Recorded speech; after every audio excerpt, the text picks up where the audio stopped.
नमस्कार, मैं निधि रतन। आप देख रहे हैं नेशनल दस्तक। जैसे जैसे चुनाव होते जा रहे हैं, वादों के पुलाव जनाव पकाते जा रहे हैं। मैं बात कर रही हूं उत्तर प्रदेश चुनाव की। कल 10 फरवरी था और पहले चरण का 58 सीटों पे मतदान हो चुका है और दूसरे चरण के लिए सारी पार्टियां प्रयास कर रही हैं कि किसके खाते में कितनी सीट जाएंगी और कितनी सीटों पे किसकी कितनी भागीदारी होगी, किसके साथ वो सत्ता की कुर्सी होगी। सहारनपुर में कल नरेंद्र मोदी जी की रैली थी और रैली का ये वीडियो आप खुद ही देख लीजिए।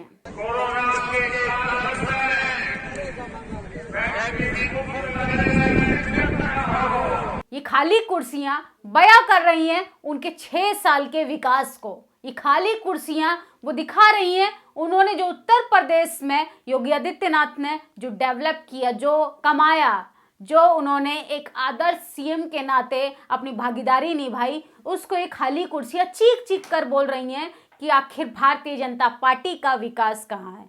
बात यही नहीं रुकती है। नरेंद्र मोदी जी कल सहारनपुर रैली के दौरान अपने भाषण में कहते हैं कि अगर उत्तर प्रदेश में क्राइम को, अपराध को मुक्त करना है तो भारतीय जनता पार्टी को आपको वोट देना पड़ेगा, भारतीय जनता पार्टी की सरकार बनानी पड़ेगी अगर आप उत्तर प्रदेश से अपराध को कम करना चाहते हैं। इसके साथ ही बात यहीं खत्म नहीं होती है। वो आगे लिखते हैं कि हमारी सरकार मुस्लिम बहन बेटियों की हितैषी है, क्योंकि हमने मुस्लिम बहन बेटियों के लिए बहुत से काम किए। उन्होंने वो काम भी गिनवाए जो नरेंद्र मोदी ने अपनी सरकार में रहते हुए मुस्लिम समुदाय की महिलाओं के लिए किए। ये पेपर की कटिंग देखिए। इसमें नरेंद्र मोदी जी अपने भाषण के दौरान कहते हैं जो यूपी को अपराध मुक्त रखे वो भारतीय जनता पार्टी। उसके नीचे ही न्यूज़पेपर की हेडलाइंस हैं कि मंत्री टेनी के बेटे को 103 दिन बाद आखिर जमानत क्यों मिल जाती है। एक तरफ तो वो बात करते हैं उत्तर प्रदेश को अपराध मुक्त बनाने का, अपराधियों से, गुंडागर्दी से, लाचारी से, बेबसी से, भ्रष्टाचार से मुक्त करने का। दूसरी ओर लखीमपुर खीरी में 3 अक्टूबर को किसानों के ऊपर गाड़ी चढ़ा दी जाती है और उसके अपराधी को 103 दिन में जमानत मिल जाती है। आखिर ऐसा क्यों होता है? क्या उनके पिता का सरकार में रहने के बावजूद इस तरीके की पैरवी, या इस तरीके का सोर्स, इस तरीके का बचाव किया जाता है? यह भारतीय जनता पार्टी उत्तर प्रदेश चुनाव जिस तरीके से चल रहा है, लगातार एक चरण के बाद दूसरे चरण का समय आ रहा है और 14 तारीख को दूसरे चरण की वोटिंग होने जा रही है उत्तर प्रदेश में, लेकिन उससे पहले टेनी की जमानत आखिर क्यों? एक तरफ तो वो वादा करते हैं उत्तर प्रदेश को सर्वश्रेष्ठ राज्य बनाने का, दूसरी ओर वो अपराधियों को, किसान के विरोधियों को, किसानों को जिस तरीके से गाड़ी से कुचला गया, उन अपराधियों को वो जमानत दे देते हैं, छोड़ देते हैं। आखिर किसानों से मोदी जी का प्रेम कहीं झूठा तो नहीं था? मोदी जी ने जो किसान कानून बिल जो उनके समर्थन में लेकर आए थे उसको वापस ले लेते हैं, लेकिन जो किसानों के विरोधी हैं, जो किसानों के अपराधी हैं, उनको जमानत क्यों, उनको सजा क्यों नहीं, उनको जेल क्यों नहीं? आखिर बेकसूर किसानों को किस तरीके से कुचला जाता है, गाड़ी से रौंदा जाता है और उस पर कोई सवाल नहीं करेगा। वो अपने पार्टी के काम तो गिनवा रहे हैं कि हमने महिलाओं के लिए ये किया और वो किया, हमने महिलाओं के लिए, वो भी एक समुदाय की महिलाओं को टारगेट करते हुए वो अपने भाषण को उत्साहित जनक बना रहे हैं ताकि लोग ज्यादा से ज्यादा जुटें और मुस्लिम महिलाएं इस बार उन्हें वोट दें। लेकिन इस बार 2017 नहीं दोहराया जाएगा, क्योंकि महिलाएं जागरूक हो चुकी हैं, युवा जागरूक हो चुके हैं और सवाल अपराध का नहीं, अधिकारों का है। जिस तरीके से भारतीय जनता पार्टी ने टेनी को, किसानों पर गाड़ी चलाने वाले अपराधी को, लखीमपुर कांड का मास्टरमाइंड आशीष मिश्रा टेनी उर्फ मोनू जमानत पर रिहा हो गया, क्या सरकार इसे एक्सेप्ट करेगी कि उसने अपराधी को जमानत दी, या जनता तय करेगी कि सरकार बदले बिना अपराध कम नहीं होगा?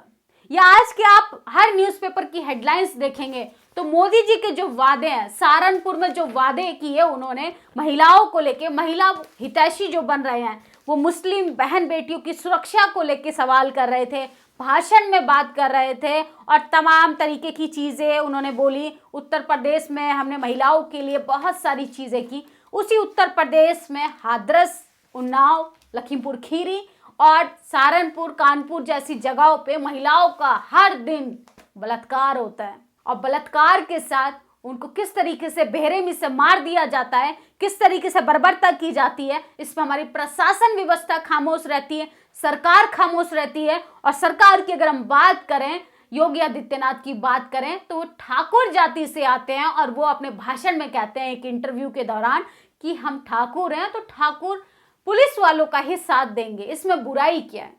एक योगी का इस तरीके से बयानबाजी करना और ऊपर से उत्तर प्रदेश का सीएम होने के नाते एक तरफा एक जाति के आधार पे अपना डिसीजन लेना, ये कहाँ तक सही है। हम इंसाफ की बात किस आधार पे करेंगे जब हमारे उत्तर प्रदेश का सीएम ही इस तरीके की बात करेगा।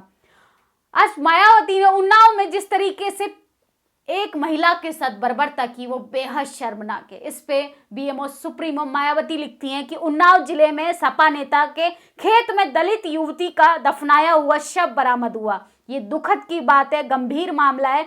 परिवार वाले पहले से ही उसके अपहरण और हत्या को लेके सपा नेता पर शक जता चुके हैं और प्रशासन से इसकी शिकायत भी की, लेकिन प्रशासन ने कार्रवाई नहीं की। यही हुआ था हाथरस कांड पर। हाथरस कांड में रेप पीड़िता को किस तरीके से रेप किया जाता है और उसकी बॉडी को प्रशासन व्यवस्था रातों रात जला देती है, वही दोहराया जाता है फिर उन्नाव में। एक जाति के लोग एक जाति की महिला के साथ बलात्कार करते हैं, उसके पूरे परिवार को डिस्ट्रॉय कर दिया जाता है, उसके पूरे रिलेटिव्स को खत्म कर दिया जाता है और इस पे हमारी सरकार खामोश रहती है। और हमारे भारतीय जनता पार्टी के प्राइम मिनिस्टर कह रहे हैं कि महिलाओं को हमने सशक्त बनाया, महिलाओं को हमने रोजगार दिया, महिलाओं को हमने मान सम्मान अधिकार दिया और उनका ये अधिकार देख लीजिए, उन्नाव में देख लीजिए, कानपुर में देख लीजिए। और कानपुर की जब आप खबर सुनेंगे ना कि दांतों तले उंगली दबाने लगेंगे कि उन्नाव में एक 6 साल की बच्ची के साथ रेप कर दिया जाता है और बात सिर्फ यही नहीं रुकती, उसकी आंखों में कील से चोट मारी जाती है और उसके प्राइवेट पार्ट में लोहे की रॉड डाल दी जाती है और उसकी हत्या कर दी जाती है।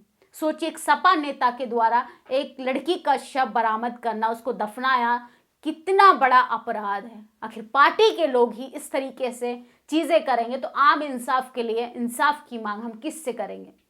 न इस पर हमारी प्रशासन बोलेगी, न सरकार बोलेगी, न कोर्ट बोलेगा, न कचहरी बोलेगी। आम आदमी जाएगा तो कहाँ? तमाम तरीके के वादे होते हैं, तमाम तरीके के चुनाव जिस तरीके से होते रहेंगे, सब कुर्सी के लिए तमाम वो चीजें तो गिनवाएंगे जो उन्होंने की है, लेकिन जनता उंगलियों पे जब गिनवा रही है विकास आखिर कहाँ हुआ, विकास दिखना भी चाहिए। तमाम तरीके के हेडलाइंस आते हैं कि यहाँ पर रेप हुआ, यहाँ महिलाओं के साथ बलात्कार हुआ, यहाँ मारपीट हुई, इस पे हमारी सरकार कोई संज्ञान नहीं लेती है। सोचिए, यही नतीजा है कि आज कल सहारनपुर रैली में भाषण के दौरान पीएम की कुर्सियां खाली रह गई। कम से कम एकमात्र जाति की महिलाएं भी तो मौजूद हो सकती थी, जिन महिलाओं के लिए वो कह रहे हैं कि मैंने मुस्लिम महिलाओं के लिए बहुत कुछ किया। तो कम से कम मुस्लिम महिलाओं को तो वहाँ एकजुट होना चाहिए था, और वो मुस्लिम हितैषी हैं तो उनको हिजाब के समर्थन में एक ट्वीट तो आना चाहिए था। वो हिजाब के समर्थन में कोई ट्वीट नहीं करते हैं, बल्कि वो अपने भाषण के दौरान कहते हैं कि हर पीड़ित मुस्लिम महिला के साथ खड़ी है बीजेपी।